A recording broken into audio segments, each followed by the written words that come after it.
وقال تعالى وما هذه الحياة الدنيا إلا لهو ولعب وإن الدار الآخرة لهي الحيوان لو كانوا يعلمون.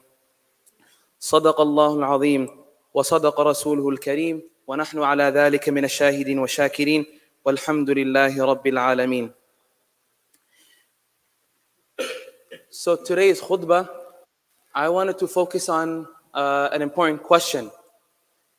And in subhanallah, this question, both in the Arabic language and in the English language, they're both the same. There's two words. And when you ask this question to any person, any age, any background, any culture, you will find that this question, some of the answers are the same and some of the answers will be different. And this question in Arabic is ثُمَّ مَاذَا? Then what? Or another term like what's next? When you ask this question to a young person, example, young Muslim, brother or sister, you will find that they will give the answer in their life. You know, if you ask them, what's next in your life? They will say, okay, I want to pass this exam. And then you ask them, what's next? Then I want to go into a good college. Then you ask them, what's next? Then I want to attain, you know, if they're going to medical school, I want to get admitted to medical school. Then you ask them, what's next? Then residency. What's next after that? I want to then get a good job. What's next after that? Then I want to get a family. I want to get married. What's next? Then I want to have children. So this is that pattern for the young person. And when you ask someone elder, they will say, next in my life, I want to raise my children. What's next? I want to have my own practice. What's next after that? I want to go for Umrah. And then even an elder person, they will say an answer along the lines that, you know, I want to start preparing for my retirement. I want to get my will together. You know, these type of things. So this is an important question. And if all these people, any age, you ask them one after the other, they will all meet. If you continue this pattern, all of them will meet at then death. But when you ask them after death, what's next? The answers will not have many variation. They'll all be the same. What's next after you passed away? Oh, then I will be, my ghusl will be done on me. What's next? Then I'll be shrouded. What's next? Then I will be buried. What's next? I will answer the questions of the two angels in the grave. And so forth. The answers won't have that variety. And when we find that in an ayah in the Quran, Allah Ta'ala states, وَيَوْمَ تَقُومُ السَّاعَةُ يَوْمَئِذٍ يَتَفَرَّقُونَ. On that day of judgment, Allah Ta'ala will separate the people. After the whole process, He will separate between those who are going to Jannah and those who are going to Jahannam. So we know that the death definitely is inevitable. We're all going to face it. And we know that Allah Ta'ala, you know, mentions in the Quran, إِنَّمَا تُوعَدُونَ لَآتٍ, that what has been promised is surely coming. But when you ask and you think about what does it mean, it's coming. Let's think of that just phrase. Well, if we think of that phrase deeply, we find that an example can be someone traveling from Chicago to Schaumburg. When you say this person is traveling from Chicago to Schaumburg, you know that he is coming. Every minute that passes by is a minute closer to his arrival. And without a doubt, if we look at that example for death, that death, we're all going to face it. It's inevitable. We're going to all face it. And when someone is coming, let's say a guest coming to our house, is it normal that we go in our house and we're going to have a guest over, we're going to fix the chair a little bit, we're going to vacuum around the room, make everything look proper. Why? Because the guest is coming. Likewise, we should think of that for our death. It's coming, so how do we prepare for it? That's the question. And every breath we take, every step we take, every day that passes by is only getting us closer to that, our death. And today, what's inspiring me today to give this topic, actually the khutbah, is because last time I was here giving khutbah, this was about last month, second last week, I gave on the topic of Quran. And I gave the topic of the importance of the Quran. Why that we shouldn't neglect the Quran after reading it so much in Ramadan. Why is it just on our shelves throughout the whole year, the rest of the year? And that I mentioned that on the Yawm al-Qiyamah, on the Day of Judgment, we find that the Quran will be an intercessor like no other. The Quran is the kalam of Allah Ta'ala, the words of Allah Ta'ala. And it's a lawyer that on that Day of Judgment that will never lose his case. And then I mentioned that point of how the Quran, we should use it and we should learn, understand it to prepare for our death. And subhanAllah, that same Friday I gave the khutbah in the morning here, Jummah time, a month back. That same Friday was when I lost my cousin in the night. And my cousin, he passed away here in Chicago City, not being here from Chicago, actually. And he was, Allahumma ghfir lahu warhamhum. I mean, he was shot in the Chicago City when him and my brother were going to get water from a gas station. And from this, I learned patience. From this, I learned qadr, destiny.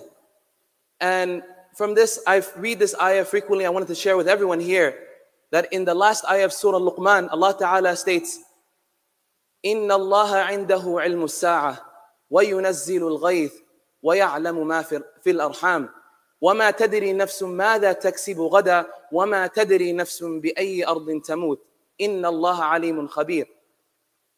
He lived all his life in Minnesota. He arrived here Thursday night, Friday before Fajr, a few hours before Fajr. He arrived here. And it was written for him to pass away here. And in this ayah, we learn about 5 things that no one has the knowledge except Allah Ta'ala. The first part, Inna Allah indahu ilmu sa'a. Indeed, the knowledge of the sa'a, the Day of Judgment, is only with Allah Ta'ala. No one else knows when that Day of Judgment will take place. وَيُنَزِّلُ الْغَيْثِ. And also the knowledge that Allah Ta'ala sends the rain. But you may say that, no, meteorologists, they say that it's going to rain tomorrow, so they know. No. How many times we find that they're wrong? How many times we find that they say 60%, 40% prediction for this? But Allah Ta'ala has that knowledge. وَيَعْلَمُ مَا فِي الْأَرْحَامِ. And He also knows what's in the wombs too. And it's not, we know that Allah Ta'ala, when He mentions, when we think that, oh no, but we know that it's, when we're carrying a child or not, the woman, no. We find that many who try, or many who ask Allah Ta'ala, and He does not grant them children. وَمَا تَدْرِي نَفْسٌ مَاذَا تَكْسِبُ غَدًا. And no one knows what he's going to earn tomorrow. No one knows. No one knows. How many times do people were working a job for 20 years, 15 years, same job, and one day they go in on a Monday and their boss says, sorry, I have to lay you off. The person didn't know before. And likewise, the last point, وَيَعْلَمُ وَمَا تَدْرِي نَفْسٌ بِأَيِّ أَرْضٍ تَمُوتُ. And no one knows in what land they'll pass away. No one knows in what land that person will pass away. Just like the example here, that my cousin didn't know he was going to pass away in Chicago. Just actually that night, on Thursday night when my aunt was leaving, my aunt told him to stay back. Because my uncle, his father, was having kind of arm pains. And he was taking him to therapy. So he, asked him to, my aunt told him to stay, and he insisted, no, I want to drive the way, and I want to accompany you and his younger brother. So likewise, he had no clue that his death was written here in Chicago City. So I'm mentioning this because Allah Ta'ala, He mentions in the Quran an ayah that many times people recite, many khutbahs and speeches. وَذَكِّرْ فَإِنَّ الذِّكْرَى تَنْفَعُ الْمُؤْمِنِينَ. Remind each other. Why? Because the remembrance and reminding, it benefits the believer. It benefits the believer. We have so much going on in our lives, and sometimes we forget about what's priority. We forget about priority, our life and our akhirah life, preparing for akhirah life. And what's so ajib is the next ayah. Allah Ta'ala mentions, وَمَا خَلَقْتُ الْجِنَّ وَالْإِنسَ إِلَّا لِيَعْبُدُونَ. Right after Allah Ta'ala is saying, remind each other, remind. It benefits the believer. Allah Ta'ala mentions the best thing that you can remind each other of is that we're not here to, waste time in this dunya. We're here to worship Allah Ta'ala. Allah Ta'ala did not create ins or jinn, mankind or jinns. Nothing except for His worship. Now, people have the conception that, worship is salah. Like, when I come to salah, that's it. That's my worship. No, that's not it. Worshipping Allah Ta'ala is more than just salah. You can even make your sleep worship. You can make your work an act of ibadah. How can you make it an act of ibadah? Well, when you sleep, you not only recite the dua of sleeping, Allahumma bismika amutu wa ahya, but you also make that intention that I wake, oh Ya Allah, I'm going to sleep to get the energy to wake up for Fajr Salah. Ya Allah, I'm going to sleep so tomorrow I can make my salawat on time. I can be strong. I am going to work, Ya Allah, going 9 to 5 every day so I can sustain a family. Ya Allah, so I can raise people and children who can worship you. This is a way of making your whole life ibadah. Not just salah, not just fasting. So we have to remind each other this consistently. And we find that many of us, we are distracted from this main purpose. When we look around and we ask, why is it that our masajid are only full on Jumu'ah days?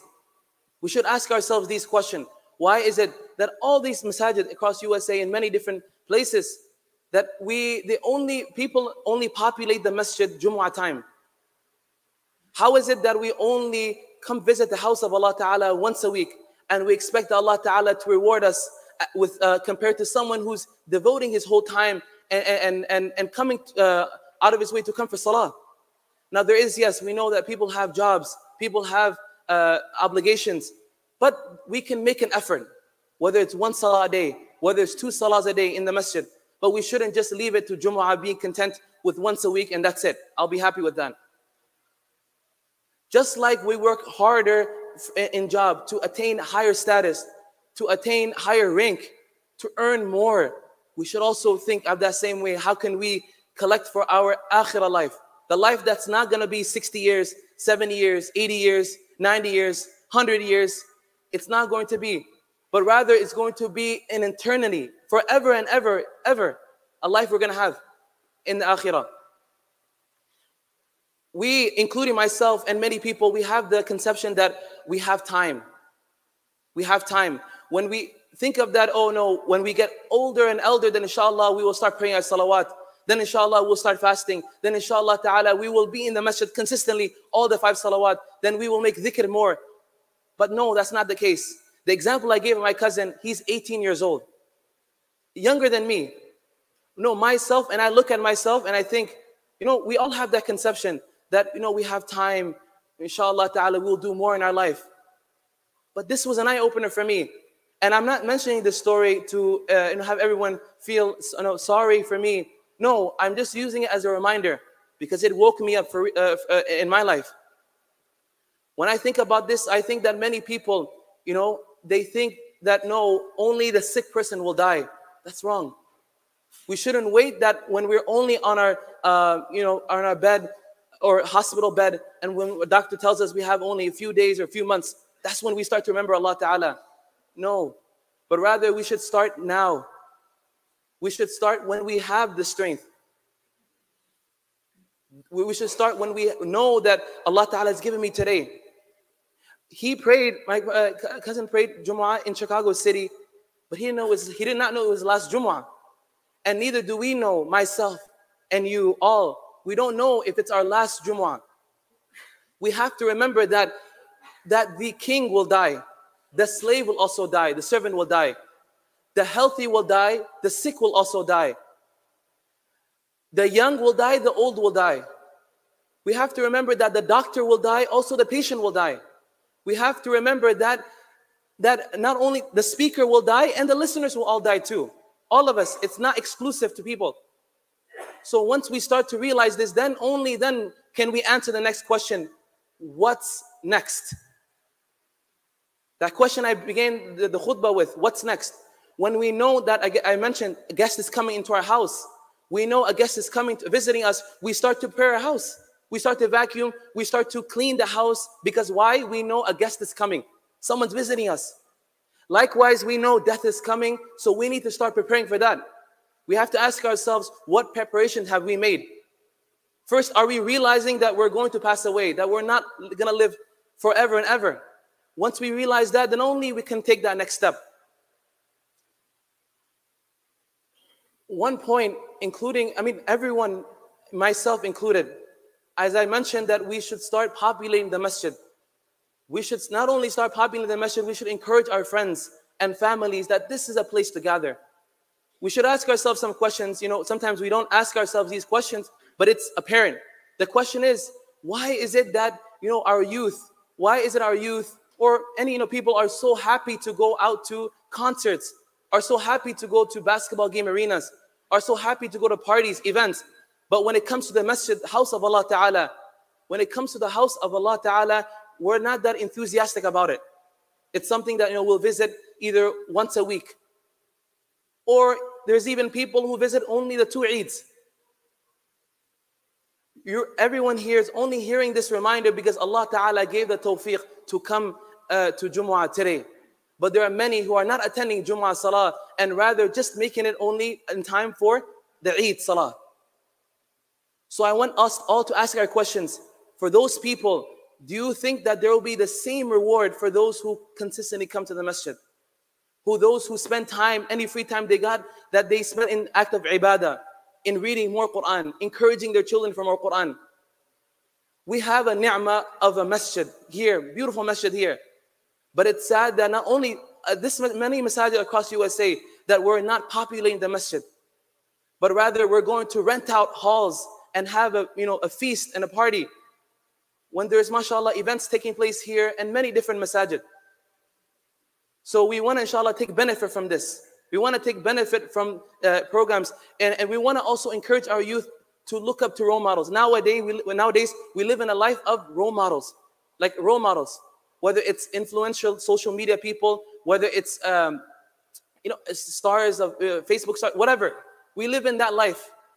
We live in a life where all our youth around there, they want someone to look up to. They want to adopt the traits of someone.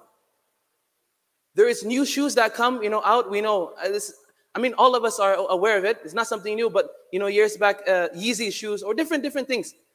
Why is it that all our youth are so enthusiastic about getting that shoes? We need to get it. If I don't get it, then it's the end of the world. It's because they're looking up to people, other people that they're not supposed to look up to. When we as Muslims, we have the best example. We have the example of Rasulullah sallallahu alaihi wasallam. We should also get in the habit of saying sallallahu alaihi wasallam after.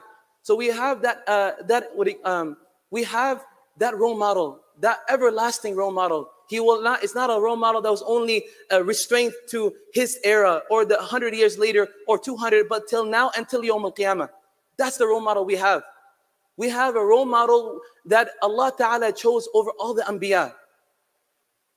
All of us know the announcements past few weeks of the program coming tomorrow. I'm just alluding to this program because it's connecting that we should encourage our children to take part in these programs.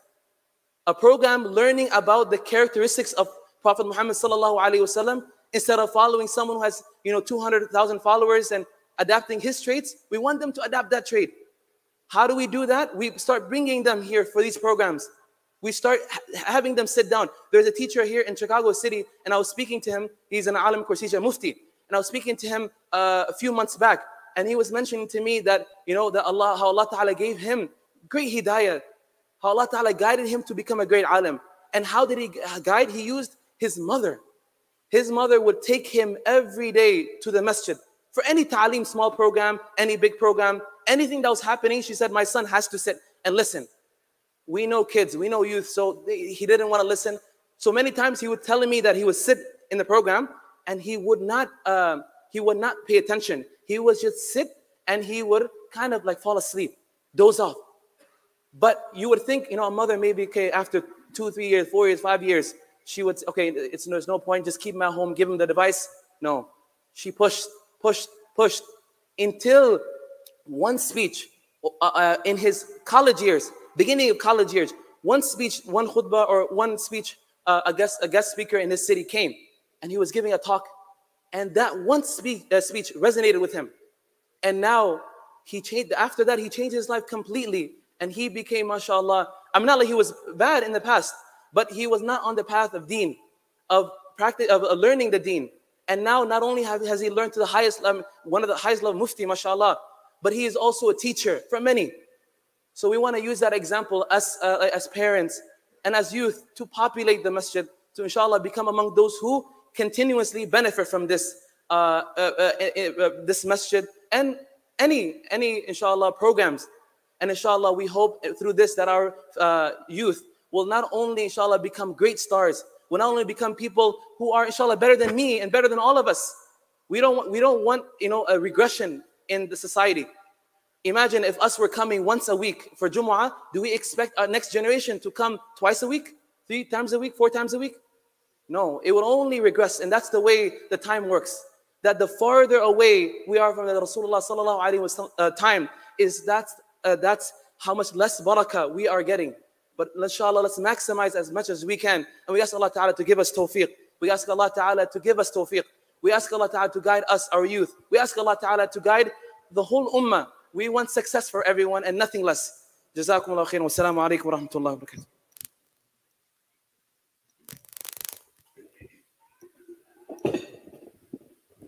Assalamu alaikum wa rahmatullahi wa barakatuh. Requesting everybody to stand up and fill up the gaps. You see a lot of spaces in front of you. Please use that space.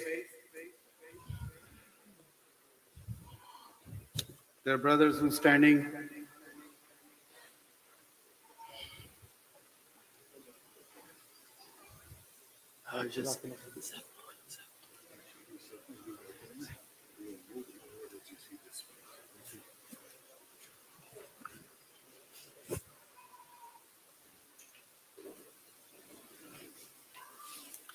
All right, Assalamu alaikum. As Hafiz Raage just talked about the coming program, which is tomorrow, inshallah, after Asr.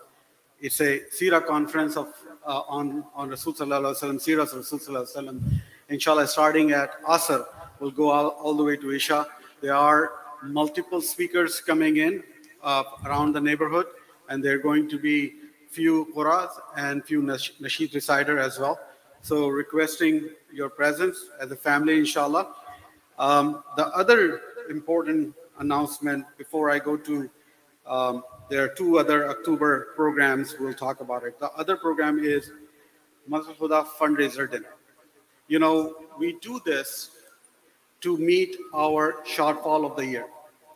I understand that we do collect and ask people during different time to donate to meet those shortfall. But a lot of people commit, but Allah knows better why the commitment never get fulfilled.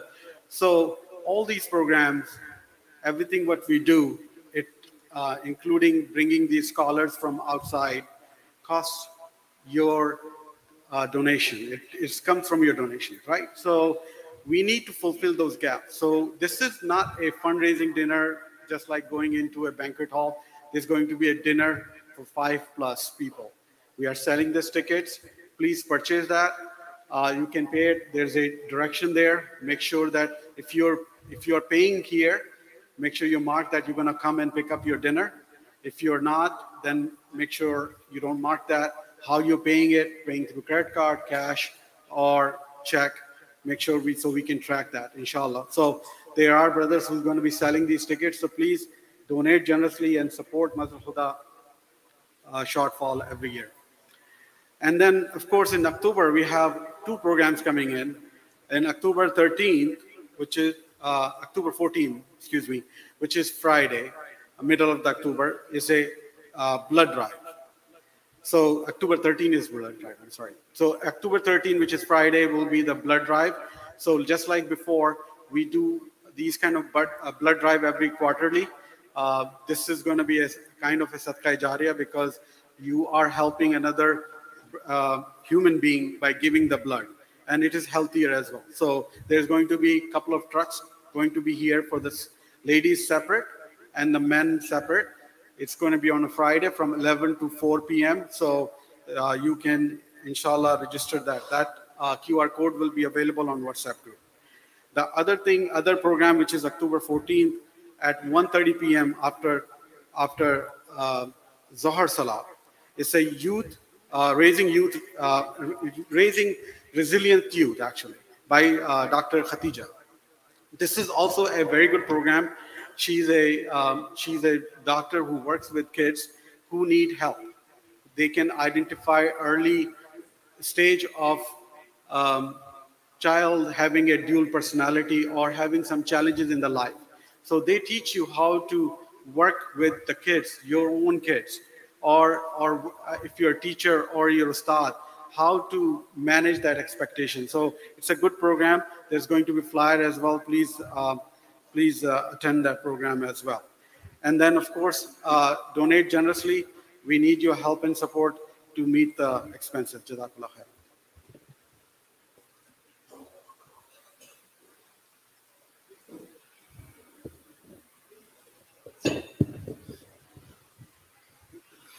Allahu Akbar, Allahu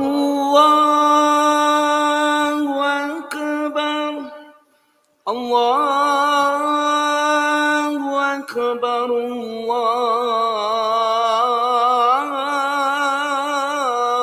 Allahu Akbar. Ashhadu an la ilaha illallah. Ashhadu an la ilaha illallah.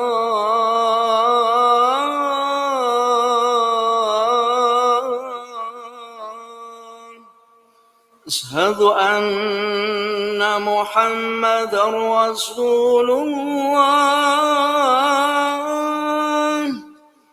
Ashhadu anna Muhammadan Rasulullah. Hayya ala salah, hayya ala salah,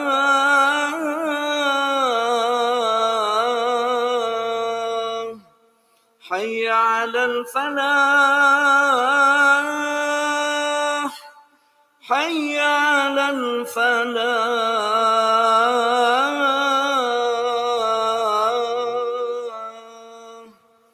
Allahu Akbar, Allahu Akbar, La ilaha illallah.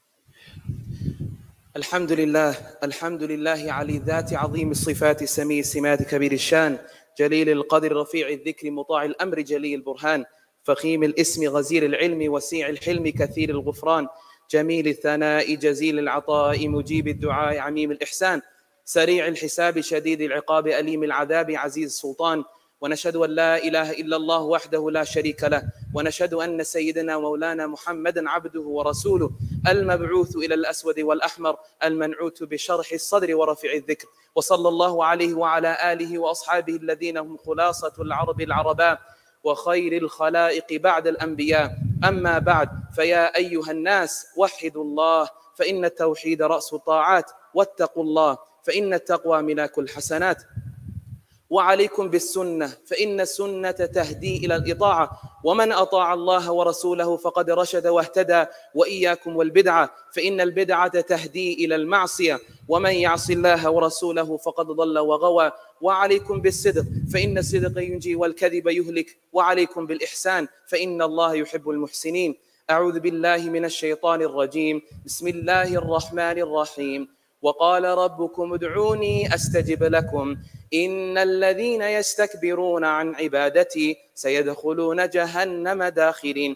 بارك الله لنا ولكم في القرآن العظيم، ونفعنا وإياكم بالآيات والذكر الحكيم. أستغفر الله لي ولكم ولسائر المسلمين فاستغفروه إنه هو الغفور الرحيم.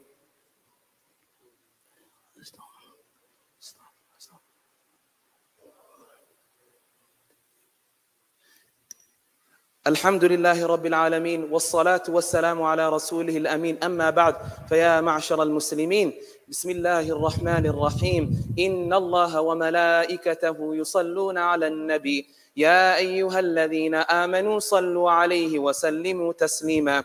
اللهم صل على سيدنا مولانا محمد ومولانا محمد بعدد من صلى وصام. اللهم صل على سيدنا مولانا محمد بعدد من قعد وقام.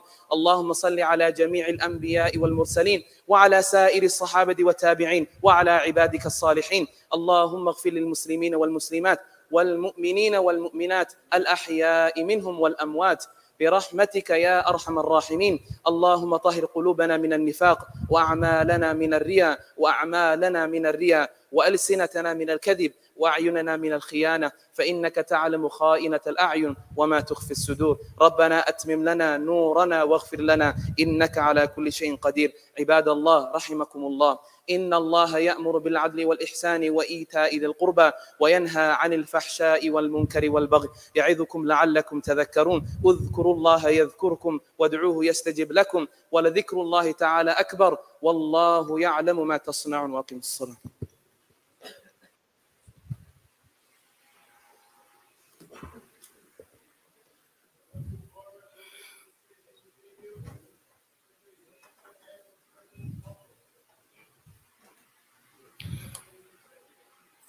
الله أكبر الله أكبر، أشهد أن لا إله إلا الله، أشهد أن محمدا رسول الله. حي على الصلاة حي على الفلاح، قد قامت الصلاة قد قامت الصلاة. الله أكبر الله أكبر، لا إله إلا الله.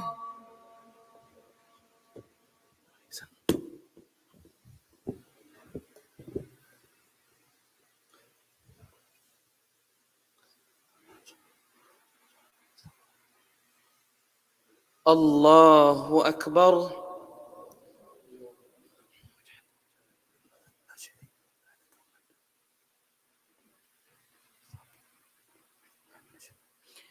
بسم الله الرحمن الرحيم. الحمد لله رب العالمين، الرحمن الرحيم، مالك يوم الدين. إياك نعبد وإياك نستعين. اهدنا الصراط المستقيم، صراط الذين أنعمت عليهم غير المغضوب عليهم ولا الضالين.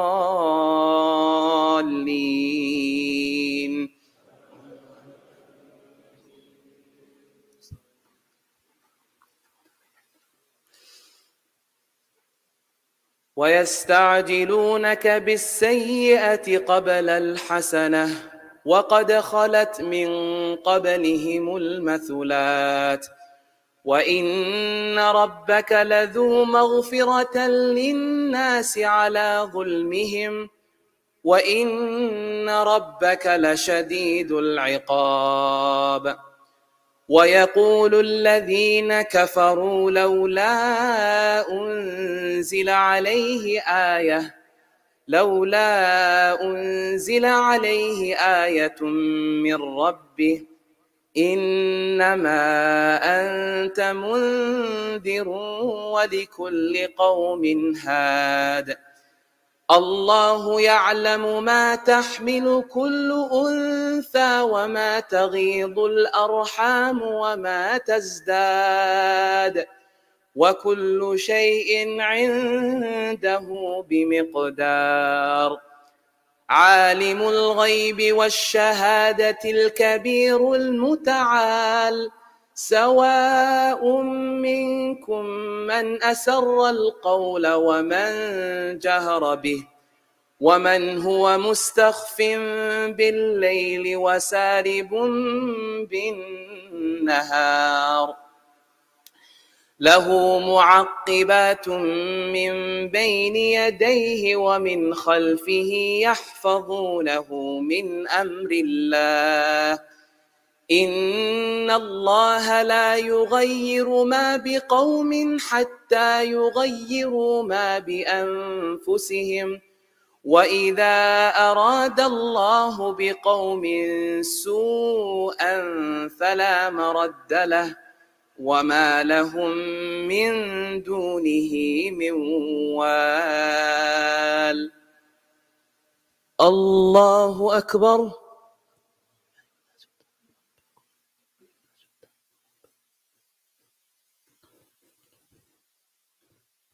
سمع الله لمن حمده الله أكبر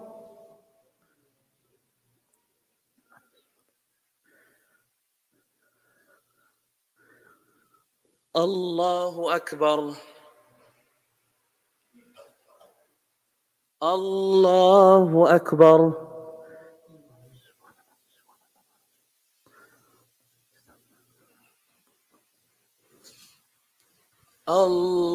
الله أكبر بسم الله الرحمن الرحيم الحمد لله رب العالمين الرحمن الرحيم مالك يوم الدين إياك نعبد وإياك نستعين اهدنا الصراط المستقيم صراط الذين أنعمت عليهم غير المغضوب عليهم ولا الضالين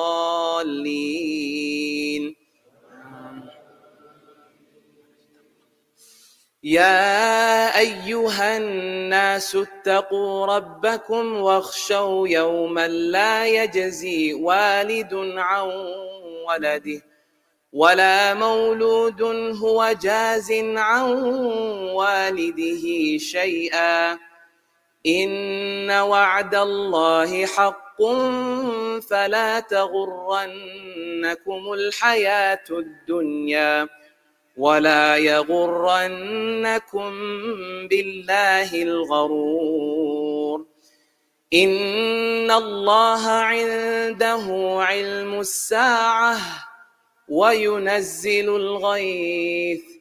وينزل الغيث ويعلم ما في الأرحام وما تدري نفس ماذا تكسب غدا وما تدري نفس بأي أرض تموت إن الله عليم خبير الله أكبر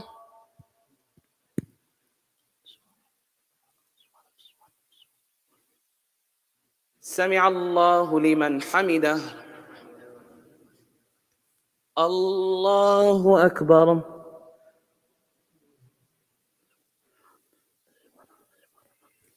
الله أكبر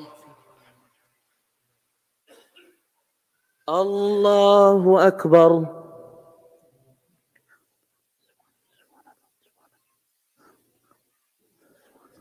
الله أكبر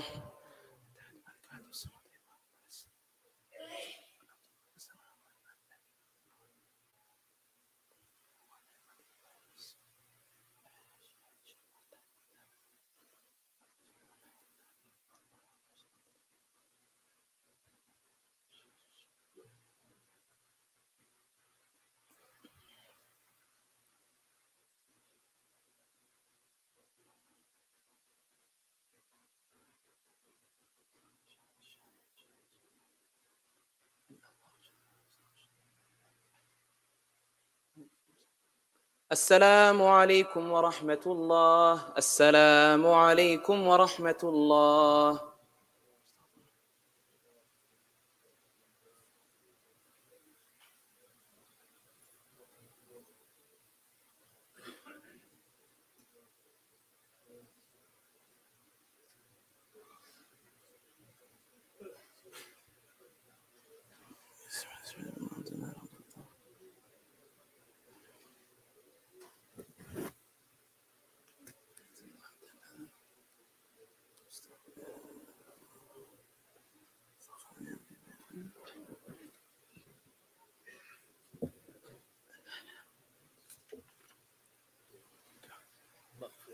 I mentioned the name still. Assalamu alaikum. There is a dua for maghfirah for the deceased here, written here. So we ask Allah Ta'ala to grant them all maghfirah. We ask Allah Ta'ala to grant them the highest level of Jannah. We ask Allah Ta'ala to grant their family sabr. And we ask Allah Ta'ala to widen their graves and make their graves from the gardens of Jannah. Ameen.